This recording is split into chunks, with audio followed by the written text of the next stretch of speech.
Okay, friends, we're going to do an interesting experiment today. I've set up this mastering session that I talked about a couple days ago where I had a little issue. The client heard something and it turned out to be something that I liked, but they didn't, and they were in the room when they recorded it, and I totally understand what they were going for. A certain part of the process that I was using brought something out that I thought gave depth and dimension to the mix, but it was unnecessary because it brought out movement in the room around them that really wasn't required. So I figured, let me show you that mastering session. What I'm going to do is I'm going to place this into record, so you will hear it from raw track all the way to finished track, and it will record in as we go at each step of the process. So what I'm hearing, you will be hearing, and then you can hear the final master as well. And that way, I'm not compromising my client by playing the whole track, but I wanted to show you the process, and then I'll switch to another session that was very similar type of music, similar approach, but I got maybe the same result in a different way with different tools, and I checked it today, and the same tools that worked here did not work there, because I was like, oh, maybe I discovered something, and that's what this is all about. Learning and discovering every day. It doesn't matter how much you know, how much you've been taught, how much you've learned. You can always learn something new, but the old session was great the way it was, so I did a good job. And this new one is great the way it is. They're related, but they're slightly different. So let's check it out. So the first thing we're going to do is we're going to turn off everything that I'm using in the session. And we'll just start by recording in the raw data, the raw waveform, the raw music, and we'll see what happens, okay? And then I'll start bringing things in little by little, hopefully on the above head cam. I'm not really set up for this, but I've got a camera going, looking down at the screen, and I'll try to zoom in and post on certain things if I feel they're important so that you can see what's going on. And I'll talk you through it. The first thing I will say before we start is that this type of music, whether it be jazz, classical, or in this case, free improvisation, there's a lot of dynamic range, like huge dynamic range. And they don't want that to be crushed like rock or pop music or rap, hip hop, whatever. They want it to be intact. Now that is a challenge. And there's a few ways you can deal with that. The first thing you could do is to pre-clip it, put it into RX10 or RX11. I just upgraded to RX11 because I had 10. And you can take out the very, very, very, very extreme peaks because they're going to set off your compressor and your limiter. However, you don't want to go crazy. I've seen some people go completely bananas with that.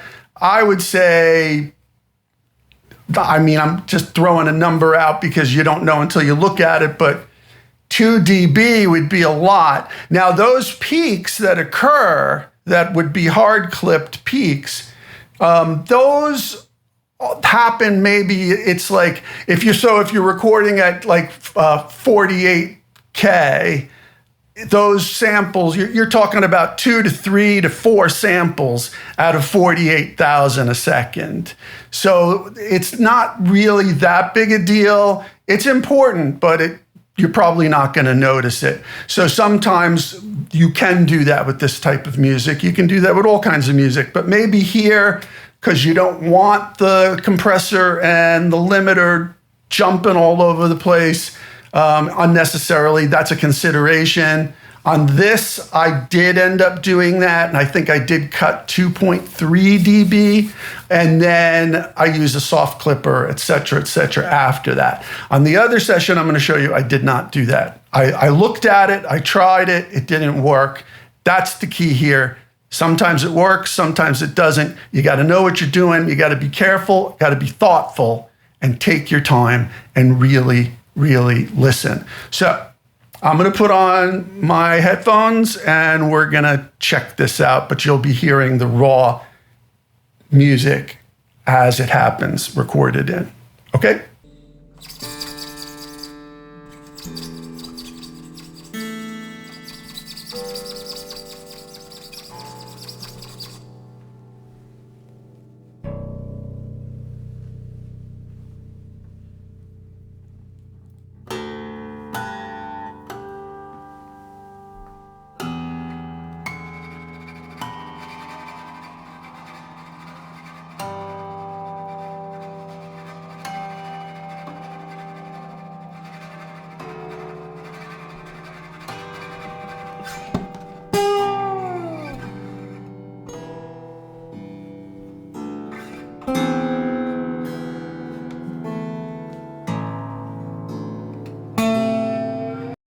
So what you're hearing there was I brought in a soft clipper at about 2 dB.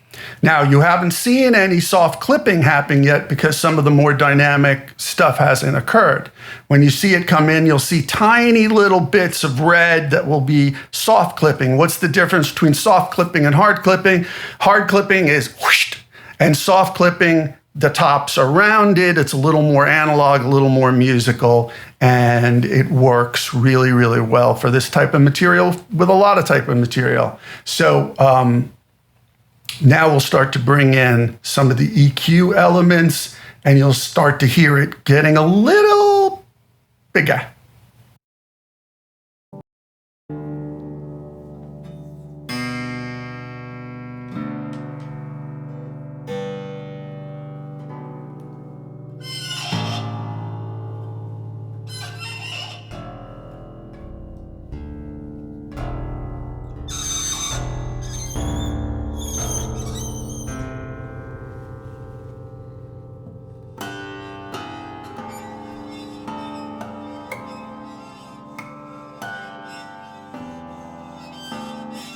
Okay, so this is a small cut at around 200. Let's see, we're at 164. We're cutting 0.9, and we're boosting 0.5 at 45 hertz, and we're cutting 0.4. No, we're cutting 0.5 at 31.5 hertz. So that's what we're seeing here with the Pulsar 8200.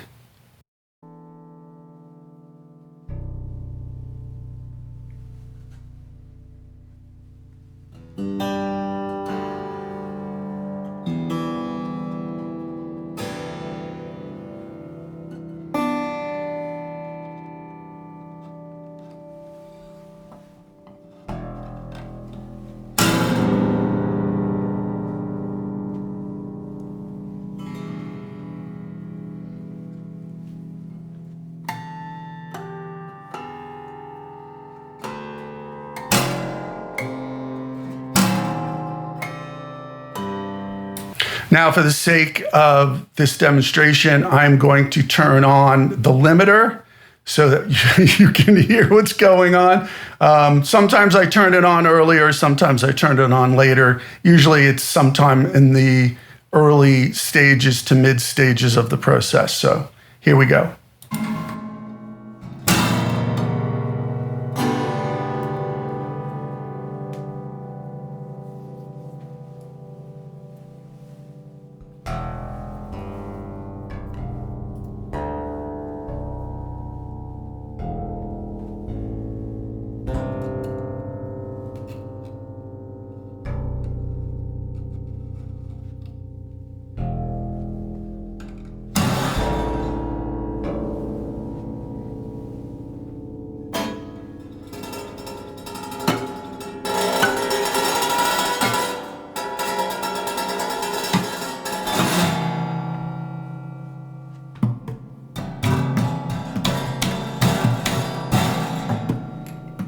So the EQ is just giving it a little shape there. And now we're going to bring in some compression and other little goodies.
So there you'll see that the Soundtech is bringing in a little detail in the highs and the mids and a very, very touch in the low. We're just trying to focus the low and trying to open up a little bit of the mids and the very, very top, like around 10K.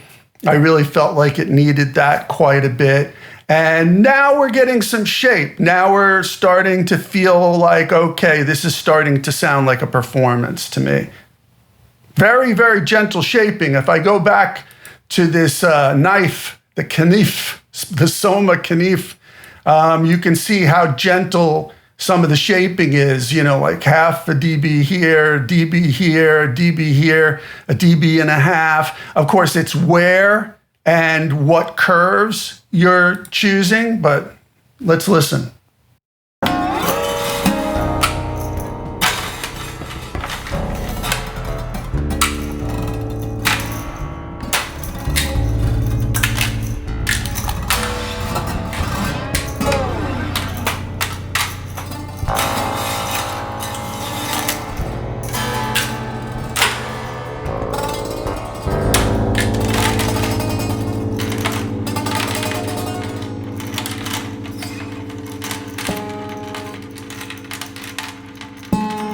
Okay, so that's a new plugin. That's the mix head that recently came out from MBS, Metric Halo, but the MBS brand under Metric Halo. It's a tape saturation device. It can be used very gently and mildly, but I feel like it definitely affects the stereo field in a very pleasant, good way.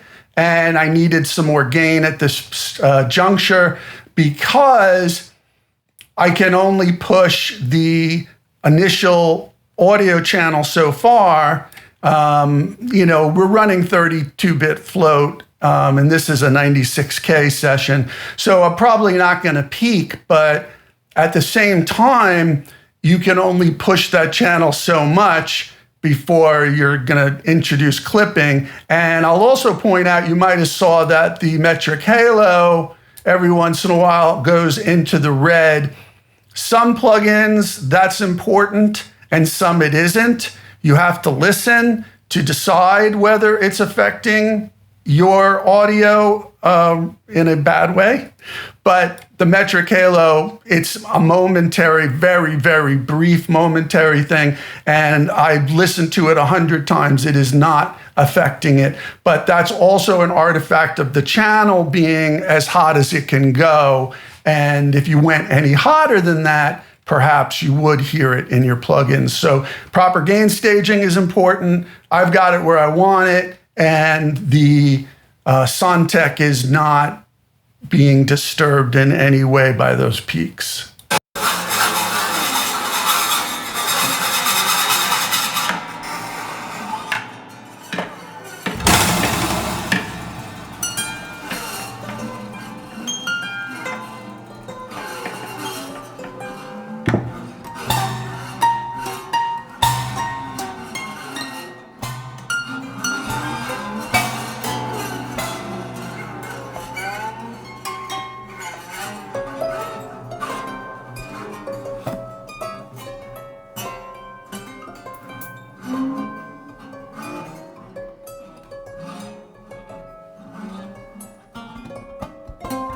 Okay, this is a new one for me. This is the APU loudness compressor.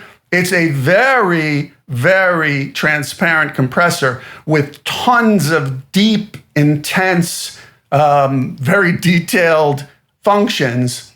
I'm using it as a maximizer because the maximizer I had on the track was adding too much distortion for the client's preferences. And I totally understood what they were saying, but there's a lot, like I said, there's a lot of dynamic and there's a lot of stuff that needed to be brought up without killing the mix and without killing the track. And this was the only thing in maximizing mode, which you can then tailor and tweak. I suggest you look into APU loudness compressor because it's very deep, but it can get out of hand quick if you're not careful. But it was the perfect thing to not kill this track and yet bring up the detail that I needed without killing it too much and squashing the top. So check it out.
Now, I want to point out that's pretty much it. There was a few little other things, but that's pretty much the bulk of what's going on.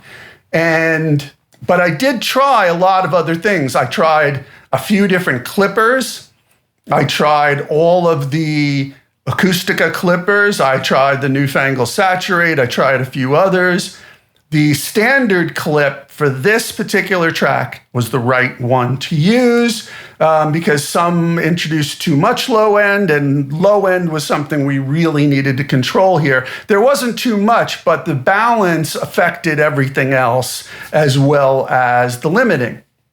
So standard clip was the right one for here. I would say a close second would have been the Ash flat for Acoustica, but that's still brought in too much low end. It's very interesting. You really need to shoot things out to find out what works the best. So again, this is where we're at.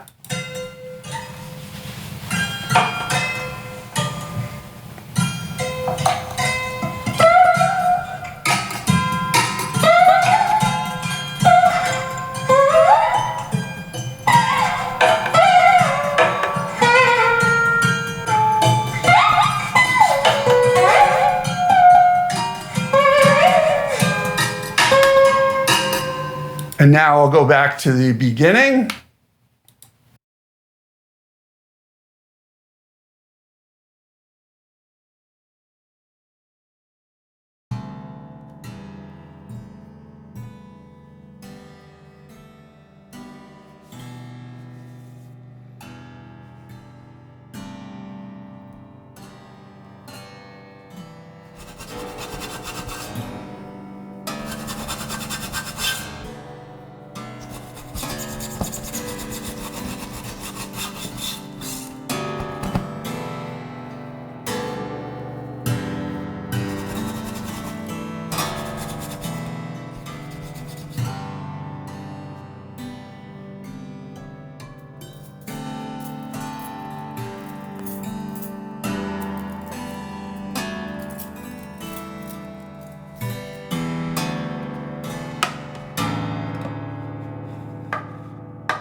So I think there's a beautiful EQ curve and stereo field and a lot of depth and a lot of punch without killing it.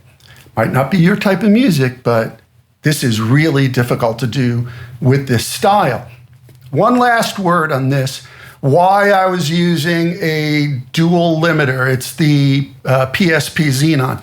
Well, that's one way to get material like this up to the levels you need it to be without killing it. And that is having two limiters, but neither one limiting more than 3 dB in conjunction. And this one can do that all in one plugin. So I auditioned many. I mean, you could see maybe I had Limitless and I had the Pro L2, I had some Acoustica, I had a whole bunch of other things I auditioned.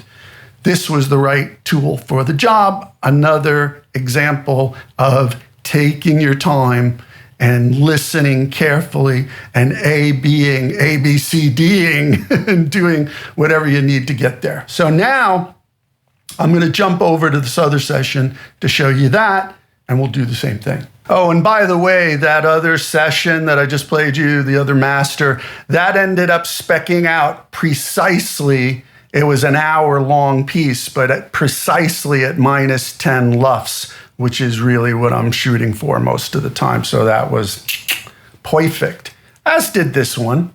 So same thing. Let's just record it in, and I'll start adding things, and you'll hear what's going on.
And now with everything turned off,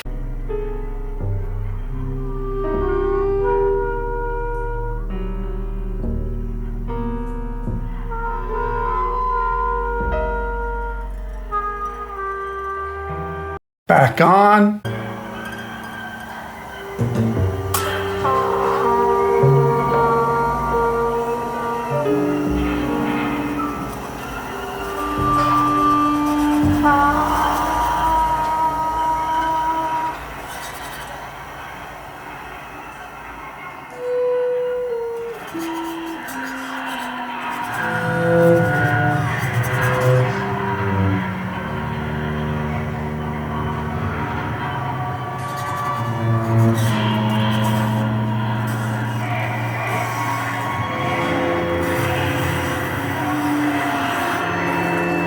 So it's about giving it space and scope and shape and taking away harshness and, making it bigger and rounder and fuller without making it woofy. It's all these things that are mastering and bringing it up to level. And like I said, this one ended up at like minus 10.4, I think, LUFS. And there were 3 live pieces that are part of this album. This was the first piece, and they all ended up being exactly the same.